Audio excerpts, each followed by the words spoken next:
উপস্থিত আছেন মহেশখালী কুতুবদিয়ার কৃতি সন্তান আমাদের জাতীয় নেতা আগামীর কান্ডারি ডক্টর হামিদুর রহমান আজাদ, উপস্থিত জাতীয় নেতৃবৃন্দ, সম্মানিত মহেশখালী কুতুবদিয়াবাসী, আসসালামু আলাইকুম ওয়া রাহমাতুল্লাহ।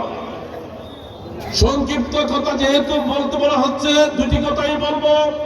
আপনারা জানেন এই মহেশখালীতে এই যে সন্ত্রাসের জনপদ মহেশখালী, আজকে এই সন্ত্রাসের জনপদ যদি আমরা ইনসাফের জনপদ করতে চাই, তাহলে দাঁড়িপাল্লাকে আমাদের ভোট দিতে হবে।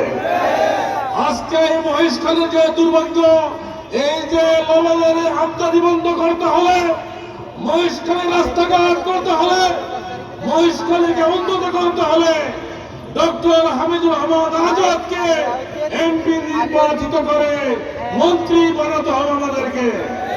তাই আমার বক্তব্য হচ্ছে, আজকে মহেশখালীতে যে গণজোয়ার সৃষ্টি হয়েছে, যে কুতুবদিয়ায় যে গণজোয়ার সৃষ্টি হয়েছে, জাতির যে আশঙ্কা ইনসাফের দেশ কায়েম করা, জাতির যে আশঙ্কা আজাদির দেশ কায়েম করা, সেই আজাদি ইনসাফ মহেশখালীকে সন্ত্রাস মুক্ত করার জন্য আসুন আমরা ঐক্যবদ্ধ হয়ে দাঁড়িপাল্লায় ভোট দিই।